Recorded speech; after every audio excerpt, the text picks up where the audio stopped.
Hello, स्वागत है आप सभी का। तो हिस्ट्री की पहली क्लास आपकी हो गई थी और आज दूसरी क्लास चलेगी।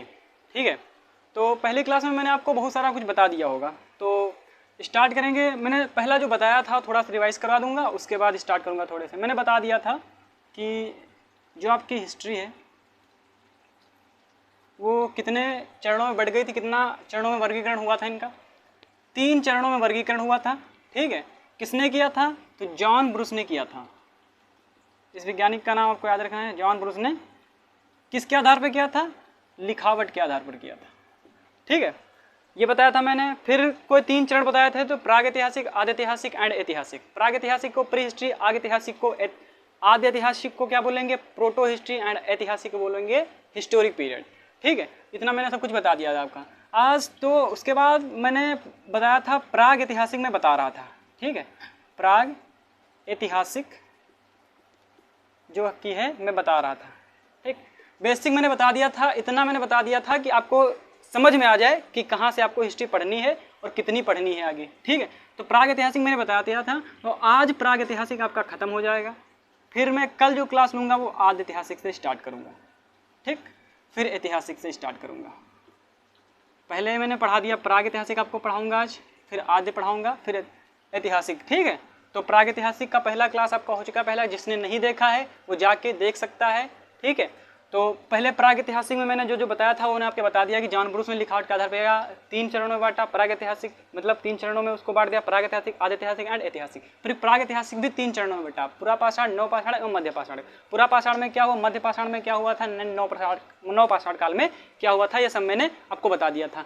तो आज मैं आपको ले चलूँगा कि जो थोड़ा थोड़ा मैंने बताया था तो थोड़ा और बता दूं इसमें।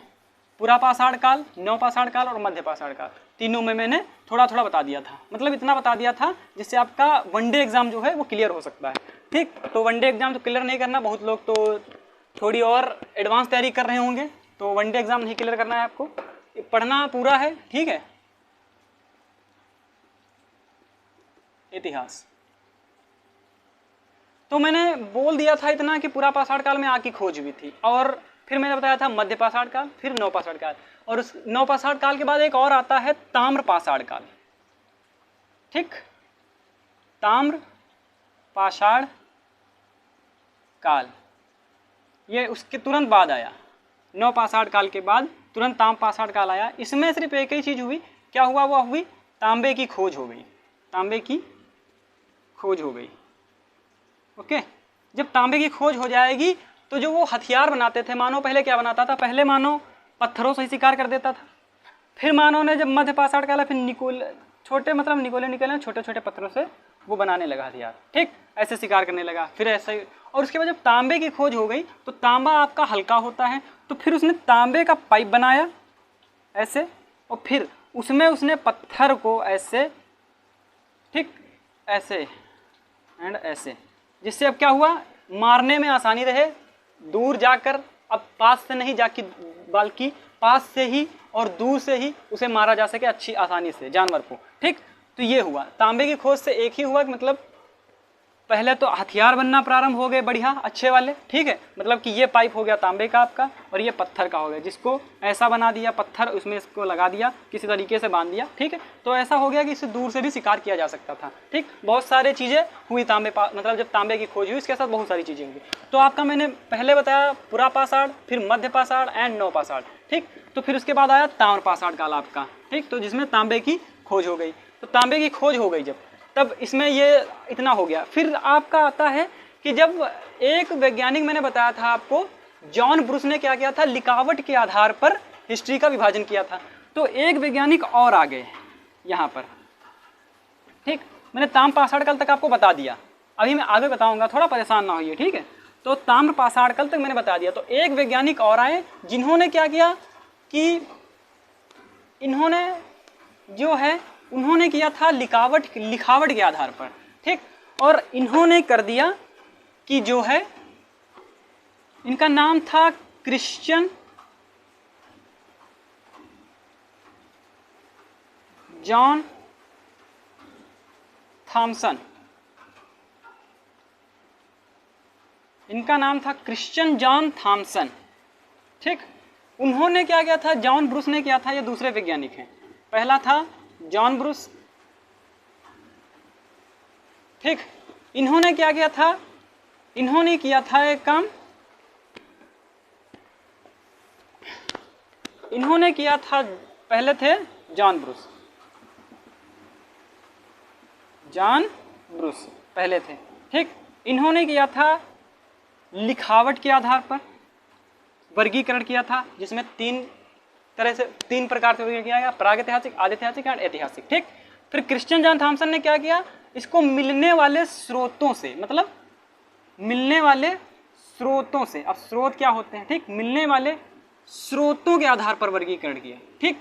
तो इन्होंने भी वर्गीकरण किया, इन्होंने 3 चरणों में से बांटा, अब इन्होंने भी 3 चरणों में बांटा। तो इन्होंने जो बांटा 3 चरणों में, उसका भी नाम प्रागैतिहासिक, आदिऐतिहासिक एंड ऐतिहासिक ही है, ठीक। लेकिन इन्होंने क्या किया, मिलने वाले स्रोतों से बांटा। याद रखना है कि question to related your jobs, अगर आप क्वेश्चन को ध्यान से देखेंगे, ठीक है, एमपीपीएससी में पूछा जा चुका है कि मिलने वाले साक्ष्यों के आधार पर या स्रोतों के आधार पर किसने बांटा था इतिहास को, 3 वर्गीकरण, ठीक है। तो जे थॉमसन, याद रखना जे थॉमसन से, वो वाले जे थॉमसन नहीं, इनका नाम है क्रिश्चियन जॉन थॉमसन, उन्हीं से याद रखना कि जे थॉमसन, ठीक है, चैडिक वाले, ओके। तो ये याद रखना आप, मिलने वाले स्रोतों से इन्होंने क्या किया, 3 तरह से वर्गीकरण किया। अब कैसे वर्गीकरण किया होगा, अगर इनका पहला होगा प्रागैतिहासिक, दूसरा होगा आदिऐतिहासिक एंड तीसरा होगा ऐतिहासिक, ठीक। तो इन्होंने मिलने वाले, मतलब यहां पत्थर मिला, ठीक, पत्थर मिला तो इसे कह दिया पाषाण काल, पाषाण काल, ठीक। प्रागैतिहासिक में ये लिख लेते हैं प्रागैतिहासिक, यहां पत्थर मिला तो इन्होंने कह दिया इसे पाषाण काल। आदिऐतिहासिक में क्या हुआ, आदिऐतिहासिक में हुआ कि यहां मिला कांसा, ठीक है, यहां मिला कांसा, ठीक। तो इसे कह दिया इन्होंने कांस्य युग, कांस्य युग। किसने कहा है, Christian John Thomsen, Christian John Thomsen, ठीक। क्रिश्चियन, ये क्या है मेरा, ठीक, क्रिश्चियन जॉन थॉमसन ने इन्हें कहा, इसे कहा पाषाण युग, इसे कहा कांस्य युग। एंड इसमें क्या हुआ, इसमें इन्होंने प्राप्त कर लिया लोहा, लोहा मिल गया इन्हें, ठीक। तो इसे क्या कह दिया, लौह युग, लौह युग, ओके। तो 3 भागों में मिलने वाले स्रोतों के आधार पर किसने बांटा, तो क्रिश्चियन जॉन थॉमसन ने बांटा। प्रागैतिहासिक में पत्थर मिला, इसीलिए पाषाण युग। मध्य में उसमें क्या बोलते हैं, आदिऐतिहासिक में आपको क्या मिला, आदिऐतिहासिक में आपका मिला कांसा, इसलिए इसे कांस्य युग बोला। एंड ऐतिहासिक में आपको क्या मिला, ऐतिहासिक में आपका मिला लोहा, जिसे इसने क्या कहा, लौह युग, ठीक। तो अब ये जो स्रोत मिल गए हैं, ठीक, तो क्वेश्चन यही इतना ही आएगा आपका, ठीक। और मैंने पूरा पाषाण काल, नवपाषाण काल, मध्य पाषाण आपको बता ही दिया था, ठीक। ताम्र पाषाण काल, इसी में तांबे की खोज हो गई थी, तांबे की खोज यही हो गई थी, कांसा और तांबा अलग अलग होता है, ओके। अब जो स्रोत मिलेंगे, ठीक है, तो वो कहीं ना कहीं तो रखे ही जाएंगे, ठीक। तो एक क्वेश्चन आएगा कि पूरी जो स्रोत रखे जाते हैं वो कहाँ रखे जाते हैं, तो वो रखे जाते हैं एक संग्रहालय में, ठीक, आर्कियोलॉजिक डिपार्टमेंट जिसको बोलते हैं इंग्लिश में, ठीक। तो संग्रहालय में रखे जाएंगे,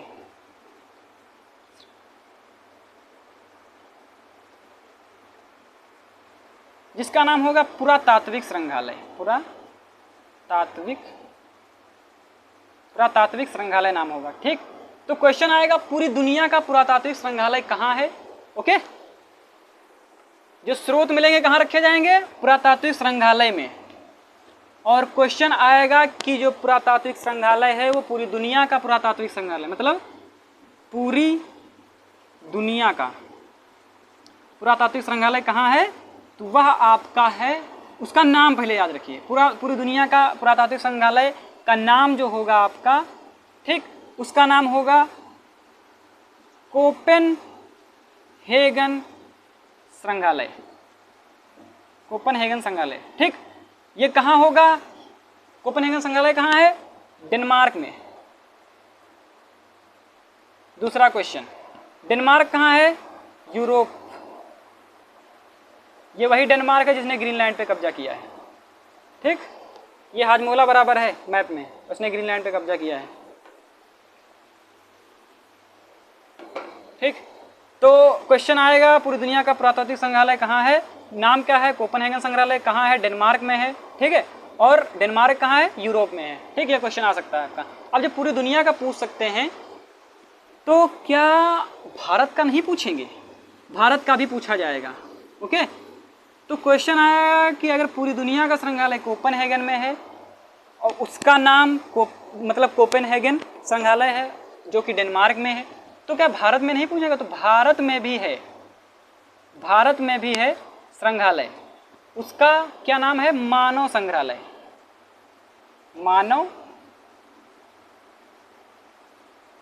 मानव संग्रहालय, ठीक, जिसका नाम बदल दिया गया है, नाम बदल दिया गया है, इसका नाम बदल के रख दिया गया है इंदिरा गांधी मंदिर, इंदिरा गांधी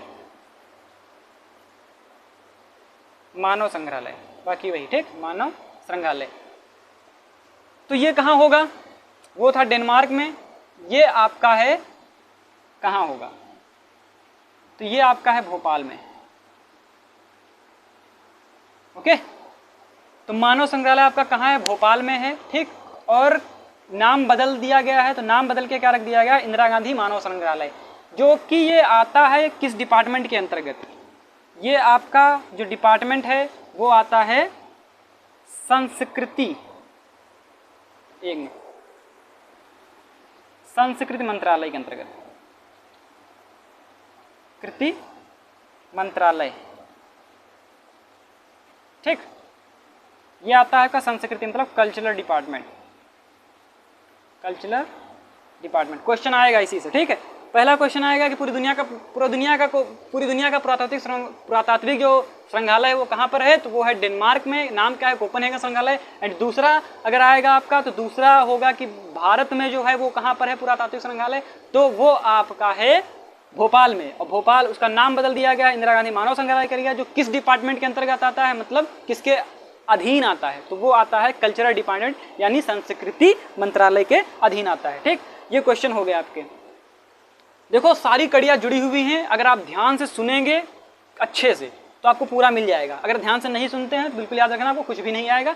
आप हिस्ट्री एक बार नहीं 1000 बार पढ़ लीजिए, किसी से नहीं आएगी, ठीक। देखो मैं ऐसा पढ़ा रहा हूँ कि आपको यहीं पढ़े और यहीं याद हो जाए, अगर यहाँ नहीं याद हो रहा है, ठीक है, तो याद रखना आपका मन यहाँ है नहीं, आपका तन जरूर यहाँ है लेकिन मन आपका कहीं और है, ओके, तो याद रखना।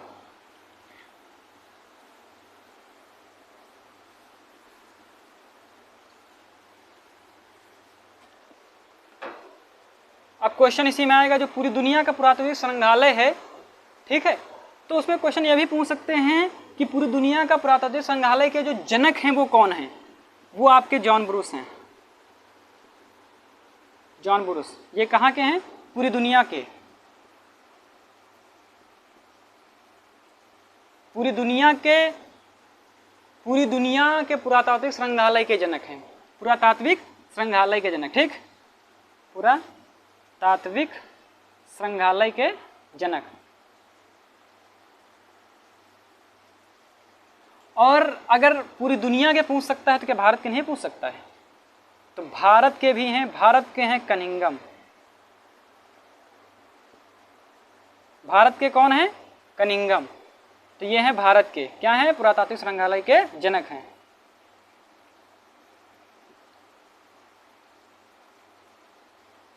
ये हैं कनिंघम। देखो कनिंघम याद रखना, आपको मिलता ही रहेगा, मैंने कहा है कड़ियाँ जुड़ती रहेंगी, आपको पता चलता रहेगा कौन कहाँ का है, ठीक है। जॉन ब्रूस क्या हैं, पूरी दुनिया के पुरातात्विक संग्रहालय के जनक हैं, एंड कनिंघम जो हैं वो क्या हैं, वो भारत के हैं, कहाँ के हैं, भारत के, ओके। तो पूरा क्या है, मतलब पुरातात्विक संग्रहालय के जनक जो भारत के, उनका क्या नाम है, उनका नाम है कनिंघम, और जो पूरी दुनिया के हैं उनका क्या नाम है, जॉन ब्रूस। मैंने देखो जॉन ब्रूस से 3-4 क्वेश्चन बनेंगे आपके। पहला आपका क्वेश्चन क्या बनेगा, लिखावट के आधार पर, पहला आपका क्वेश्चन बनेगा कि लिखावट के आधार पर क्या किया, किसने बांटा, ठीक। पूरी दुनिया के जो है पुरातात्विक संग्रहालय के जनक कौन हैं, तो जॉन ब्रूस हैं। एंड तीसरा भी आपका क्वेश्चन बनेगा क्या, तीसरा क्वेश्चन आपका ये बनेगा, ये इरेज कर रहा हूँ, ठीक।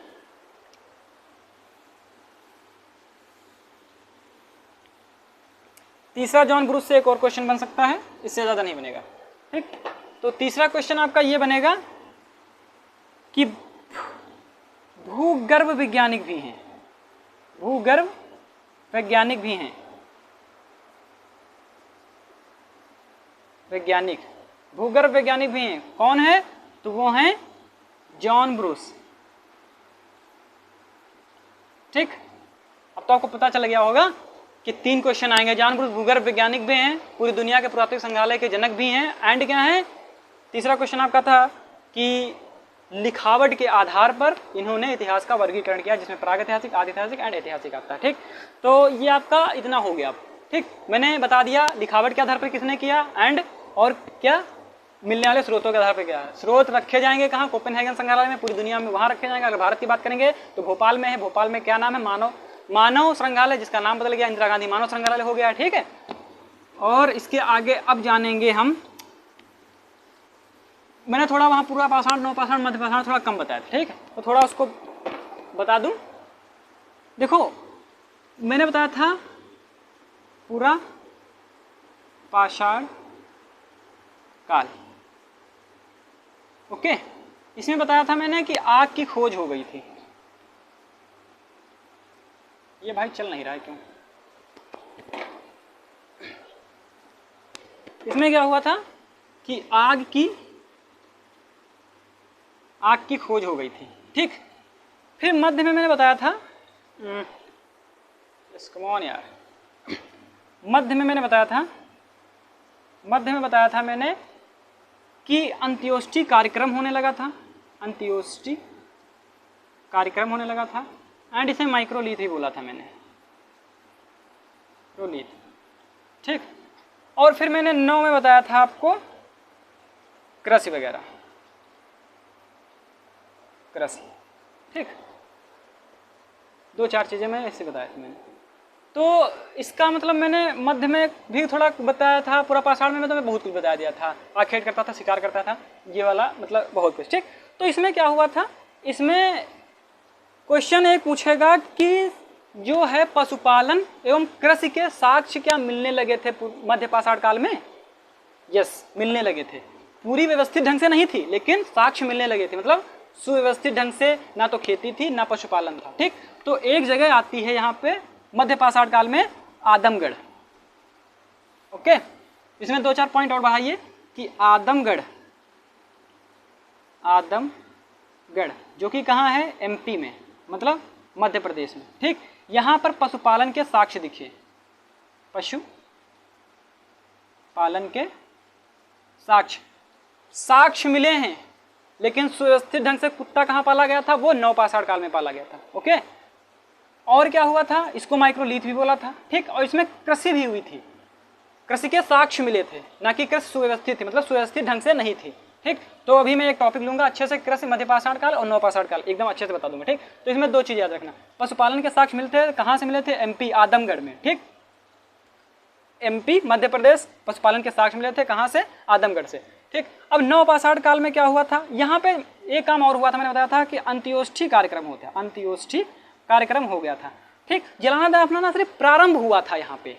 ओके, मतलब प्रारंभ हो गया था, मतलब कोई सभ्यता है वो प्रारंभ हो गई थी, लेकिन ज्यादातर तो नवपाषाण काल में दिखेगा। ठीक, तो यहाँ पर विशाल शव मिला है, विशाल, ये मिला कहाँ पे? नवपाषाण काल में। नवपाषाण काल में आपका मिला है विशाल शव। विशाल शव मतलब होता है लाशें। ठीक, लाशों का ढेर मिला है, लाशों का ढेर मिला है। ठीक, और एक मैंने बताया था आपको ताम्रपाषाण काल, ताम्रपाषाण काल। ठीक, इसमें क्या हुआ था? तांबे की खोज हो गई थी, तांबे की खोज हो गई थी। ठीक, जैसे मैंने बताया था कि मध्य पाषाण को क्या बोलते हैं? माइक्रोलीथ। अगर पूछेगा माइक्रोलीथ कहाँ है, तो वो मध्य पाषाण का क्वेश्चन ऐसे आएगा। ठीक, माइक्रोलीथ किसे कहें? तो मध्य पाषाण को। तो नवपाषाण काल भी तो कुछ कहेंगे, केमिस्ट्री में आपने पढ़ा होगा। ठीक है, नवपाषाण को आप कहते हैं मेगालीथ, मेगालीथ। ठीक, इसी तरह ताम्रपाषाण को भी कहेंगे। तो ताम्रपाषाण मतलब क्या मिलता है? तांबा। तांबा को क्या कहते हैं? चिल्कोलीथ, चिल्कोलीथ। ओके, ये क्वेश्चन भी आ सकते हैं, इंपॉर्टेंट है। मैंने बोला है question to related your jobs, कहाँ क्या पूछ ले पता नहीं, लेकिन हाँ जो पढ़ा रहा हूँ अगर इतना ही आप पढ़ लेते हैं, ठीक है, तो मैं आपसे ये बात कहूँगा कि आप हिस्ट्री में नहीं फंसेंगे कभी भी, कैसा भी क्वेश्चन कहीं से भी आ जाए। ओके, तांबे की खोज। तो आपने पता कर लिया कि पूरा पाषाण काल में आग की खोज हो गई थी। मध्य पाषाण काल में हुआ, आदमगढ़ में एक जगह थी एमपी जहां पशुपालन देखने को मिले, एंड अंत्येष्टि कार्यक्रम हुआ था, मतलब कि यहाँ प्रारंभ हो गया था अंतिम संस्कार करना, मतलब जलाने दफनाने का काम यहाँ प्रारंभ हो गया था। लेकिन जलाने दफनाने का सिर्फ कार्य प्रारंभ हुआ था, विशाल शव का ढेर यहाँ मिला है, लाशों का भी ढेर यहीं पर मिला है, मतलब समझ रहे हैं, बहुत सारी लाशें आ गई है एक अचानक, मतलब ठीक है, मतलब जब सभ्यता कोई बढ़ेगी तो आगे ऐसा ही होगा। ठीक, कुछ भी हो भाई, अगर छोटा बच्चा है तो अगर 5 साल बाद ऐसा होगा, 6 साल इतना, 7 साल में ऐसा ऐसा ऐसे होता रहेगा। ठीक है, तो कोई भी सभ्यता हो थोड़ा थोड़ा परिवर्तन करती है। फिर नव पाषाण काल में बोला मैंने, इसे मेगालिथ कहते हैं, एंड ताम्र पाषाण को चिल्कोलिथ कहते हैं। मध्य पाषाण माइक्रोलिथ हो गया। ठीक, ताम्र पाषाण को चिल्कोलिथ क्योंकि तांबे की खोज हुई। कृषि, अब देखो मैंने बोला था यहाँ पे पशुपालन और कृषि में थोड़ा थोड़ा डिफरेंट है। ठीक, तो पहले तो मैं एक चीज़ बता दूं, जो कृषि क्या है और उसके बाद पशुपालन, समझ रहे हैं आप। मध्य पाषाण में साक्ष्य मिलने लगे थे कृषि के, एंड पशुपालन के भी साक्ष्य मिलने लगे थे, दो चीज़ के। पहला कृषि के भी साक्ष्य मिलने लगे थे और दूसरा कृषि मतलब पशुपालन के भी साक्ष्य मिलने लगे थे। इसी तरह नव पाषाण काल में सुव्यवस्थित ढंग से खेती थी एंड सुव्यवस्थित ढंग से पशुपालन था। ओके, तो समझ लेना आप। आगे देखता हूँ कृषि का, आपका पहले कृषि वाला निपटा दूं और उसके बाद आगे देखेंगे।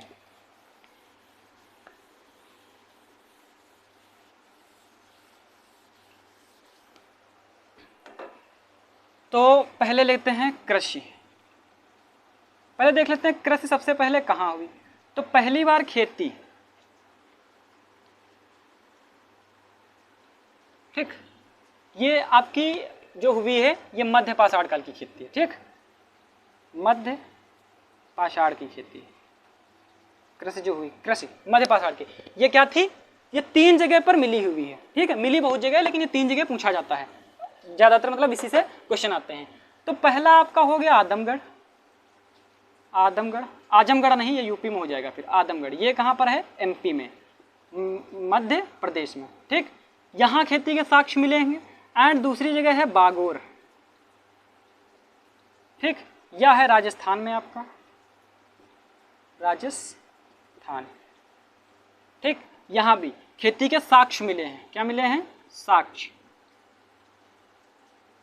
ओके, एंड तीसरी जगह है सराय बहादुरगढ़, सराय बहादुरगढ़, ये 3 जगह मिली है, यह है यूपी में। ठीक, यहाँ की जो खेती थी यह थी व्यवस्थित ढंग से नहीं, यहाँ की खेती व्यवस्थित ढंग से नहीं थी, व्यवस्थित ढंग से नहीं थी। ओके, अब जो नव पाषाण काल में मिली है खेती, नव पाषाण काल में खेती मिली है। ठीक, यहाँ सिर्फ 2 जगह मिली है। पहली मेहरगढ़, पाकिस्तान वाला वही, ओके, ये हुई थी 7 BC, यह सुव्यवस्थित थी खेती। और दूसरी है लोहुरा देव,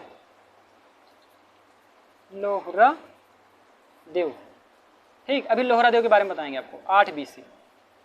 ठीक, यह खेती जो थी यह सुव्यवस्थित थी, मतलब व्यवस्थित ढंग से अच्छे से एकदम खेती हुई इसका। ठीक है, मैंने बताया पशुपालन के भी साक्ष्य मध्य काल से दिखना स्टार्ट हुए, मध्य पाषाण काल से। एंड और किसमें हुए, कृषि की भी साक्ष्य देखने को मिले मध्य पाषाण काल, लेकिन सुव्यवस्थित ढंग से जो खेती हुई मेहरगढ़ में हुई एवं लोहरादेव में हुई। एंड एक जगह और मिली थी, वो भी आप लिख लीजिए, यूपी के कोल्डिहुआ जगह है एक।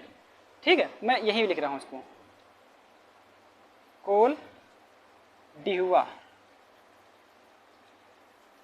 जगह है। ठीक, यह है यूपी के प्रतापगढ़ में। ठीक, प्रतापगढ़ में, यहाँ भी व्यवस्थित ढंग, सुव्यवस्थित मतलब कि अच्छे से खेती हुई कोल्डिहुआ में। ओके, तो नव पाषाण काल, मध्य पाषाण काल एवं लोहुरादेव खेती 8 BC में हुई। एंड सुव्यवस्थित ढंग से, यहाँ खेती सुव्यवस्थित ढंग से हुई थी और यहाँ खेती सुव्यवस्थित ढंग से नहीं थी, साक्ष्य मिले थे, यहाँ सुव्यवस्थित ढंग से खेती होना स्टार्ट हो गया। मतलब यहाँ तो साक्ष्य मिलेंगे भाई, कोई भी अगर होगा, ठीक है, तो अच्छे से अगर कोई चीज़ होगी तो पहले कम होगी, उसके बाद ज़्यादा होगी, फिर ऐसे ऐसे चलती रहती है। ठीक, तो ये याद रखना आप। और उसके बाद आप, मैंने बोल दिया खेती के बारे में, मैंने आपको समझा दिया। तो दो चार चीज़ें और हैं वो आप समझिए। एक वैज्ञानिक हैं जिनका नाम है मैडम क्यूरी। एक प्रश्न ऐसे ही आ जाएगा, वो बता दूं, उसके बाद में थोड़ा और कुछ समझाऊं आपको। एक वैज्ञानिक है जिनका नाम है मैडम क्यूरी, ठीक। इन्होंने कहा इतिहास एक क्या है, विज्ञान है। इतिहास एक विज्ञान है, इन्होंने ऐसा कहा कि इतिहास एक विज्ञान है। मैडम क्यूरी ने कहा इतिहास एक विज्ञान है, ठीक। तो इतिहास एक विज्ञान नहीं है, लेकिन इन्होंने कह दिया। तो मतलब प्रश्न पूछा जा सकता है कि इतिहास एक विज्ञान है, या किसने कहा, किस वैज्ञानिक ने? तो मैडम क्यूरी ने कहा कि इतिहास एक विज्ञान है। ओके, तो मैंने बता दिया, इतना बता दिया आपको। मध्य पाषाण काल में खेती, नव पाषाण काल में खेती, सुव्यवस्थित ढंग से, ठीक। इतना याद रखना। अब बात चलते हैं कृषि को लेकर भी एक क्वेश्चन आपके मन में आएगा। मैंने लहुरा देव की बात की थी, तो कृषि को देख लेते हैं। कृषि, ठीक। ये कृषि जो आपकी हुई है, ठीक, सबसे पहले, मतलब सबसे पहले कहाँ हुई? मैंने बताया था मेहरगढ़ में, ठीक। ध्यान से सुनना, ठीक है। मैंने कहा सुनोगे तो ज़्यादा अच्छा रहेगा। या हुई 7 BC में, ठीक। और हाँ, एक क्वेश्चन और आएगा कि इतिहास के तीनों स्रोतों की जानकारी कहाँ मिलती है? तो वह मेहरगढ़ में मिलती है। मतलब प्राग ऐतिहासिक में भी, आदि ऐतिहासिक में भी, एंड ऐतिहासिक में, ठीक है। मेहरगढ़ में, मेहरगढ़ की सभ्यता जो इतनी थी वो बहुत ज़्यादा तक चली थी, इसलिए मेहरगढ़ में तीनों इतिहास के तीनों स्रोतों की जानकारी प्राप्त होती है। क्वेश्चन याद रखना, question to related your job, मैंने 1000 बार बोला है आपको, ठीक। तो मेहरगढ़ में, ठीक है। अब एक मैंने आपको नाम लिया था लोहुरा देव, लोहुरा देव, ठीक। इसकी खेती हुई थी 8 BC। यहाँ लोहुरा देव से साक्ष्य मिले, किस चीज के मिले? तो चावल के मिले, ठीक। अब भैया इन्होंने कहा आपने जितना पढ़ा है वो सब गलत है। ले, इतना पढ़ा दिया, आप सब कुछ गलत बोल दिया इन्होंने कि भैया सबसे पहले खेती कहाँ मिली थी? तो लोहुरा देव में मिली थी। मतलब मैंने जितना पढ़ा कि मेहरगढ़ गलत है, ये सब गलत, ठीक। और एक जगह और, मतलब लोहुरा देव ने कहा कि आपने जितना भी पीछे पढ़ाया है खेती से रिलेटेड वो सब गलत है। लो भाई, सब कुछ पढ़ा के उसके बाद इसने बोल दिया सब कुछ गलत है, ठीक। तो इससे क्वेश्चन आपका देखो वनडे एग्जाम आएगा, अगर पूछेगा आपसे कि सबसे पहले खेती कहाँ हुई, तो आप मेहरगढ़ लगाएंगे। अगर आप IAS या PCS लेवल का, ठीक है, लेखपाल वगैरह का पेपर दे रहे हैं, ठीक, तो आप लोहुरा देव लगाएंगे। लेकिन क्वेश्चन आप समझेंगे, क्वेश्चन आएगा कि नवीनतम साक्ष्य के अनुसार, नवीनतम साक्ष्य की खेती जो है, नवीनतम साक्ष्य अनुसार खेती कहाँ देखने को मिली? तो वह मिली लोहुरा देव, लोहुरा देव से, ठीक। और क्वेश्चन पूछेगा कि उपमहाद्वीप में खेती, भारत में प्राचीनतम सबसे पुरानी, क्वेश्चन देख रहे हैं आप, भारत की प्राचीनतम सबसे खेती, प्राचीनतम खेती तो लोहुरा देव, ठीक। और क्वेश्चन आप पूछा है कि भारत के उपमहाद्वीप में खेती, उपमहाद्वीप में जो सबसे पुरानी खेती, ठीक, तो भी आप क्या लगाएंगे? लोहुरा देव लगाएंगे, ठीक। ये याद रखना। और पूछता है ऐसे ही, अगर वनडे एग्जाम दे रहे हैं तो मेहरगढ़ लगाएंगे, ठीक है। क्वेश्चन आप समझ लेंगे कि क्या पूछ रहा है, नवीनतम साक्ष्य के अनुसार पूछ रहा है या प्राचीनतम, भारत में सबसे प्राचीन खेती, तो भाई 8 BC आएगी, क्योंकि ये 8 BC में स्टार्ट हुई थी लोहुरा देव वाली, एंड ये 7 BC में ही, ठीक। लेकिन हाँ, ये क्वेश्चन ये जरूर पूछा, मैंने अभी फिर से क्वेश्चन बता दूं, वही जो मैंने अभी बताया था कि इतिहास के तीनों स्रोतों की जानकारी जो है मेहरगढ़ से, मतलब मेहरगढ़ में तीनों स्रोतों की जानकारी प्राप्त है। मतलब समझ रहे हैं कि मेहरगढ़ जैसी सभ्यता थी जो तीनों टाइम पर चली थी, प्राग ऐतिहासिक में चली थी, आदि ऐतिहासिक में चली थी, एंड ऐतिहासिक में भी चली थी, ठीक। तो ये आपका लोहुरा देव से कंफ्यूजन खत्म हो जाएगा, एंड अब ये मेहरगढ़ से भी कंफ्यूजन खत्म हो गया। अब मैं एक बताता हूँ मैप इसलिए बता रहा हूँ आपको कि जिससे आपको थोड़ा आसानी रहेगी कुछ चीजें जानने में, ठीक।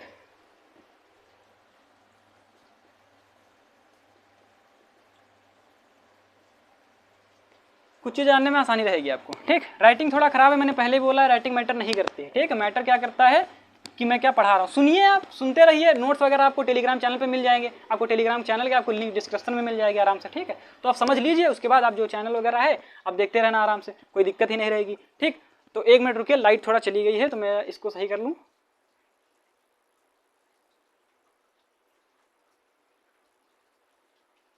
हाँ शायद सही हो गया, बल्ब ऑन करना था, वो ऑन हो गया, ठीक है। तो देख लीजिए कि मैंने आपको इतना बता दिया, मैंने लगभग आपको कंप्लीट करा दिया था इतना। अब इसके बाद मैंने आपको क्या बताना चाह रहा था, हाँ कि अगर कृषि नहीं, अगर कृषि से सारा तो हो गया, मेहरगढ़ वाला भी हो गया एंड लोहरादेव वाला भी हो गया। अब मैं मैप बताने वाला था आपको, ठीक। तो मैप में आप समझिए, मैप इंपॉर्टेंट है आपके लिए, मैप समझ लेंगे तो बहुत कुछ ऐसे ही जान जाएंगे, ठीक। अब अच्छा तो बन नहीं सकता ऐसे, बस बना दिया मैंने बेसिकली जैसा बनना था, ठीक। तो यहाँ पर एक जगह है मद्रास में, मद्रास में एक राजा था, पल्लव वंश का शासन था मद्रास में, ठीक है। तो यहाँ पर एक राजा पल्लव वंश का शासक था, तो यहाँ पर एक जगह थी पल्लव रन। मद्रास में कौन सी जगह थी, मद्रास में आपकी जगह थी एक पल्लव रन, पल्लव रन, ठीक है। पल्लव रन एक जगह थी जहाँ पर क्या हुआ था कि पल्लव रन एक ऐसी जगह थी जहाँ पर मानव कंकाल दिखा, ठीक। ऊपर लिख रहा हूँ शायद दिखे ना आपको। तो क्या हुआ, यहाँ पर मानव कंकाल सबसे पहले दिखा, मानव कंकाल दिखा, मानव कंकाल सबसे पहले कहाँ दिखा, पल्लव रन में। अब मद्रास जो जगह है इस समय चेन्नई शहर तमिलनाडु, ओके, इस समय की जगह चेन्नई एंड शहर हो गया आपका तमिलनाडु, ठीक। और एक जगह आपकी आती है एमपी, एमपी में आपको देखने को मिलेगा भीमबेटका की चित्रकारी, भीमबेटका की चित्रकारी जो कैसी थी, वह थी आपकी गुफा चित्रकारी,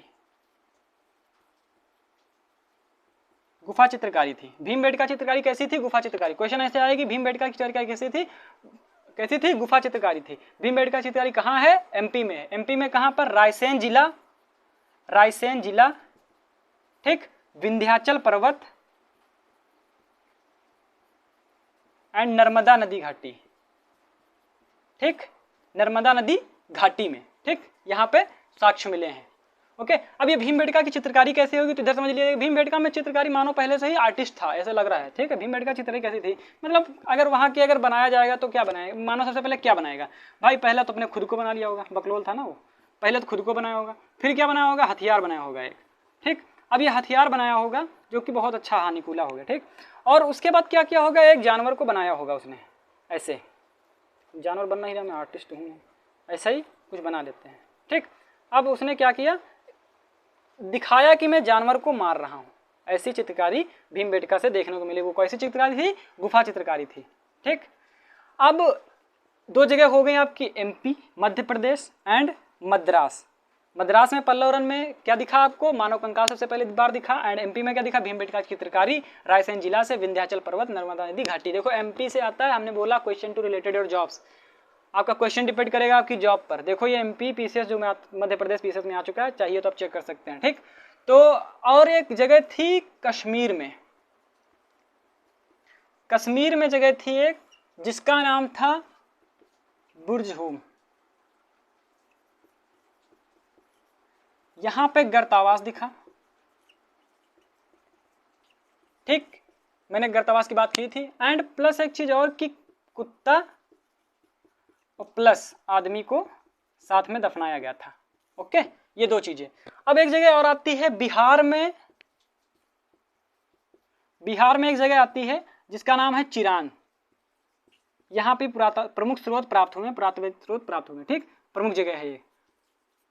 क्वेश्चन अगर बिहार से होगा तो जरूर पूछेगा, लेकिन ये नहीं पूछेगा कि बिहार में कौन सी जगह मिली है जहाँ पर प्रमुख स्रोत प्राप्त हुए हैं, तो चिरान, चिरान ना पूछकर इनसे पूछेगा कि चिरान में कहाँ, तो चिरान में छपरा, ठीक, छपरा यानी कहाँ, सारण में, ओके। तो क्वेश्चन आप समझ रहे हैं, कश्मीर से पूछ सकता है आपसे, मध्य प्रदेश से भी पूछ सकता है, मद्रास से भी पूछता है। अब क्वेश्चन अगर यूपी वाले हैं तो यूपी वाला भी पूछ सकता है कि यूपी में कहाँ से क्या मिला है, तो यूपी में एक जगह थी कोल्डिहुआ, अभी मैंने बात की थी कोल्डिहुआ की, वही वाला कोल्डिहुआ, कोल्डिहुआ जगह थी जहां पे क्या मिला है, धान और चावल। धान होगा तो भाई चावल उसी से होगा, ठीक, धान और चावल के साक्ष्य मिले हैं यूपी के कोल्डिहुआ से, ठीक। इतना हो गया आपका। क्या हुआ, चिरान कहाँ, छपरा, छपरा निशान, बिहार से प्रमुख जगह कौन सी है, प्रमुख जगह, ठीक, यूपी में प्रमुख जगह कौन सी है? तो वह है कोल्डिहुआ। कोल्डिहुआ से क्या मिला? धान एवं चावल। भीमबेटका की चित्रकारी गुफा चित्रकारी है, वह कैसी है? रायसेन जिला। कहाँ पर है? रायसेन जिला, नर्मदा नदी घाटी एवं विंध्याचल पर्वत। कश्मीर में क्या मिला? गिरतावस, कुत्ता प्लस आदमी दोनों को साथ में दफनाया गया। पहली बार गिरतावस वहीं बना था। मानव कंकाल कहाँ दिखा? मद्रास में, मद्रासी समय का। चेन्नई, चेन्नई कहाँ पर है? तमिलनाडु, शहर तमिलनाडु है। ठीक, इतना हो गया आपका। और उसके बाद हाँ इतना ही लगभग आपसे अगर क्वेश्चन करेगा तो ऐसे ही करेगा इसमें। ठीक, और उसके बाद मैंने बात करी थी आपसे मृदभांड की। तो मृदभांड क्या होता है और मृदभांड को कैसे क्या करेंगे ये चेक कर लीजिए आप। ठीक, नोट्स सारे आपको टेलीग्राम चैनल पे आपको उपलब्ध कराए जाएंगे। ठीक है, आप डिस्क्रिप्शन में जाकर टेलीग्राम चैनल को ज्वाइन कर सकते हैं आराम से। ठीक, उसके बाद आपको कोई समस्या होती है मैथ्स में भी हो सकती है, या हिस्ट्री पॉलिटी में कहीं भी समस्या हो, आपकी हिस्ट्री क्लास चल रही है, पॉलिटी की क्लास भी आपकी आज से चलेगी। ठीक है, तो आज की पॉलिटी की क्लास चलेगी जिसमें अनुसूचियां पढ़ाई जाएंगी। आपको 1 से 12 पढ़ा दूंगा यहीं पे, यहीं याद हो जाएंगी। ठीक है, उसके बाद आपको अनुच्छेद पढ़ाऊंगा। अगर आपकी डिमांड होगी तो आपको पहले मैं पार्ट पढ़ाऊंगा, पार्ट सारे बता दूंगा। उसके बाद मैं अनुच्छेद लेकर चलूंगा तो ज़्यादा आपको आसानी हो जाएगी। पार्ट में क्या है तो अनुच्छेद में आपको समझने में आसानी रह जाएगी थोड़ा। ठीक, तो पहले मैं बाद में बात करूंगा उसकी, पहले मैं बात करता हूँ मृदभांड की। मृदभांड, मृदभांड जो है, ठीक है, मैंने बताया था मृदभांड गेरु वर्णीय, गेरुवर्णीय मृदभांड। ठीक, गेरुवर्णीय मृदभांड कहाँ से मिला था? हस्तिनापुर। हस्तिनापुर कहाँ है? हरियाणा। हस्तिनापुर हरियाणा में। ठीक, एक है गैरिक मृदभांड, गैरिक मृदभांड। देखो यहीं पढ़ा दूं, यहीं याद हो जाए तो भैया मेरा जीवन सफल हो जाएगा। ठीक, गैरिक मृदभांड ये कहाँ मिला था? ताम्रपाषाण काल में, जहां पर तांबे की खोज, ताम्रपाषाण काल में। ठीक, ये क्या होते हैं, ये क्या होते हैं एकदम आपसे आपको पूरा बताऊंगा। फिर गेरुवर्णीय, फिर गैरिक मृदभांड। ठीक है, फिर काले नीले चमकीले मृदभांड, ये सारा आपको बताऊंगा मृदभांड में। बस इतना पहले आप ये समझ लीजिए गेरुवर्णीय मृदभांड क्या होता है। गेरुवर्णीय वो होता है जो गेरु से लिखा जाता है। आप जानते हैं अगर गांव से होंगे तो आपके भाई आता है कोई लिख के चला जाता है, वो मतलब आते हैं लिख के चले जाते हैं गेट पे, कोई मतलब नहीं उनसे। ठीक, तो ये ऐसा ही होता है गेरुवर्णीय मृदभांड। मृदभांड क्या होता है मैंने बताया था पहले, ऐसा बनाया होगा उसमें रखने के लिए, फिर उसको थोड़ा और बड़ा कर दिया, फिर ऐसा मतलब अच्छे से अच्छा बड़ा करके उसके बाद ले जाने के लिए मैंने पहिया की खोज भी बता दी थी। मतलब सारी कड़ी जो है रिलेटेड है, सिर्फ आपको पढ़ेंगे अच्छे से, अगर आप समझेंगे पूरा अच्छे से मेरी बात। ठीक है, तो मैं एकदम कह सकता हूँ कि कोई दिक्कत नहीं होगी और एक बार में ही याद हो जाएगा। बार बार आपको नहीं पढ़ना पड़ेगा, आप यहीं याद कर लीजिए। और नहीं याद होता तो एक बकलोल पकड़िए, आप उसको पढ़ा दीजिए, बस समझ लीजिए आपको याद हो गया। ठीक है, लड़कियों को मिल जाता होगा अच्छे से, क्योंकि लड़कों में इतना अच्छे से नहीं मिलता, लड़कियों से बहुत जल्दी मिल जाता है बकलोल। ठीक, अगर हॉस्टल में है तो बहुत जल्दी मिल जाएंगे। ओके, और हाँ अगर आप पढ़ रहे हैं तो अकेले में बैठे हो, जैसे मैं बड़बड़ा रहा हूँ वैसा आप भी बड़बड़ाते रहिए। ठीक, तभी आपको याद होगा। ठीक, अगर आप देखो मैंने एक चीज़ देखी है, कोई कुछ पूछता नहीं है। ठीक, अगर आप पूछेंगे तो आपके डाउट क्लियर होंगे। कोई पूछता नहीं है क्योंकि ये सोचता है कि भाई बगल वाली क्या सोचेगी। ठीक, और वो बगल वाली से नहीं पूछती भाई बगल वाला क्या सोचेगा, बस इसी में पूछती पाछते में पूरा सिलेबस निकल जाता है, पूरा साल निकल जाता है, आता कुछ नहीं, पैसे बर्बाद करके चले आते हैं इधर। ठीक, तो आप देख लीजिए मैंने आपको बता दिया मृदभांड, कृषि बता दी, मध्य पाषाण काल की भी। और अब एक चीज और देख लीजिए कि 2 जगह ऐसी हैं जो प्रश्न आ सकता है आपका। ठीक, 2 जगह हैं, एक है दमदमा, ठीक, ये भी यूपी में है, और एक जगह है महदहा। ओके, ये भी यूपी में है। क्वेश्चन आ सकता है दमदमा में और महदहा में क्या क्या मिला। ठीक, यहां अस्थियां प्राप्त हुई, ठीक, और यहां औजार मिले हैं, ठीक, हड्डियों के। क्वेश्चन आएगा, पूछ सकता है, अस्थियों का ढेर मिला है, ठीक, अस्थियां वही कंकाल वगैरह, पहला बार लेकिन मद्रास में मिला था। ठीक, औजार मिले हैं। तो 2 जगह ये हो गए आपकी फेमस हैं, पढ़ लेंगे आप, अगर ये क्वेश्चन पूछा जा सकता है, 2-4 बार पूछा जा चुका है। ठीक, तो आप ये देख लीजिए, अस्थियां दमदमा एवं महदहा। ठीक, दमदमा यूपी में, महदहा भी यूपी में। यहाँ औजार मिले हड्डियों के, एंडीमा अस्थियां मिली हैं कहाँ। ठीक, तो मृदभांड भी मैंने बता दिया, गेरुवर्णीय एंड गैरिक मृदभांड। ये मृदभांड का एक पूरा मैं क्लास ले लूंगा छोटा सा 15-20 मिनट का, उसमें आपको पूरा मृदभांड बता दूंगा कितने प्रकार के मृदभांड होते हैं, कहाँ कहाँ से कहाँ तक मिले हैं मृदभांड। मतलब पहले अगर मिला है प्रागैतिहासिक में तो उसके सिंधु सभ्यता में भी मिला होगा, सिंधु सभ्यता में अगर मिला है तो वैदिक काल में भी मिला होगा, अगर वैदिक काल में मिला है तो आपका आगे चलकर मध्य में क्या मिला है या नहीं मिला है, आधुनिक में मिलता है या नहीं मिलता है। ठीक है, मनका और मृदभांड में अंतर क्या होता है। मनका देखिए होता है, मृदभांड होता है कि इतना मतलब मृदभांड मिट्टी का बर्तन और मनका को थोड़ा और बड़ा कर दिया जाए। और घड़े में क्या अंतर होता है, घड़े में ये होता है कि उसको डिजाइनिंग कर देना। ठीक, देखो इतिहास भी अगर आप समझना है तो वहीं जाकर आप समझिए, मतलब समझ रहे हैं कहाँ कि जिस जहाँ का मैं पढ़ाऊँ वहीं सोचिए कि हाँ यस मैं वहीं पर हूँ, मैं उसी को पढ़ रहा हूँ। ठीक, और अकेले बैठकर आप घर पर पढ़िए। ठीक, कहीं जाने की जरूरत नहीं है आपको, सिर्फ एक बार आप पढ़िए तो अकेले में बैठ कर पढ़िए। ओके, मैं जैसे बोल रहा हूँ ऐसे आप बोलते रहिए कि हाँ ये ऐसा हुआ, ऐसा ऐसे ऐसे आप पढ़ेंगे तो एकदम अच्छे से होगा।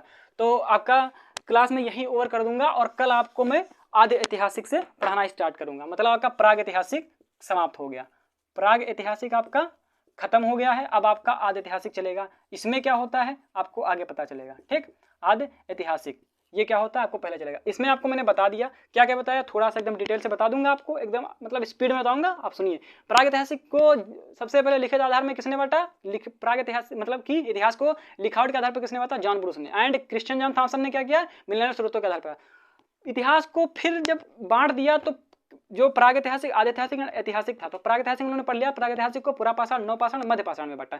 पुरा पाषाण काल का मानव कैसा था, आखेट शिकार करता था एंड बहुत सारी मैंने चीजें बताई थी, वीडियो देख सकते हैं आप। फिर नवपाषाण मध्य काल में मैंने बताया कि माइक्रोलिथ था। उसके बाद यहाँ कृषि के साक्ष्य भी मिले हैं, पशुपालन के भी साक्ष्य मिले हुए हैं। और उसके बाद में नवपाषाण में कृषि भी बताई, मेहरगढ़ में, लोहरादेव में क्या और कृषि उसमें क्या अंतर है, दोनों चीजें मैंने बता दी आपको। और उसके बाद मैंने कुछ चीजें मैप में बताई कि एमपी में भीमबेटका चित्रकारी कहाँ मिली है, रायसेन जिला भीमबेटका में चित्रकारी दिखी, मध्य प्रदेश में। ठीक, और क्वेश्चन आएगा कि अगर मध्य प्रदेश में दिखी तो वह कहाँ होगा, अगर मध्य प्रदेश से हैं आप, ठीक, तो वह आपका कहाँ होगा, तो वह आपका होगा रायसेन जिला, नर्मदा नदी घाटी एवं सारी मैं डिटेल बता रहा हूँ, नर्मदा नदी घाटी एवं विंध्याचल पर्वत। ठीक, अब आएगा कि अगर बिहार से बच्चे हैं तो उसमें भी क्वेश्चन पूछ सकता है कि बिहार में कौन सी प्रमुख जगह है, तो चिरान का, छपरा छपरानी, सारण में। ठीक, और उसके बाद यूपी में यूपी के कोल्डिहुआ में क्या मिला है, धान एवं चावल की साक्ष्य मिले हुए हैं। ठीक, पहली बार।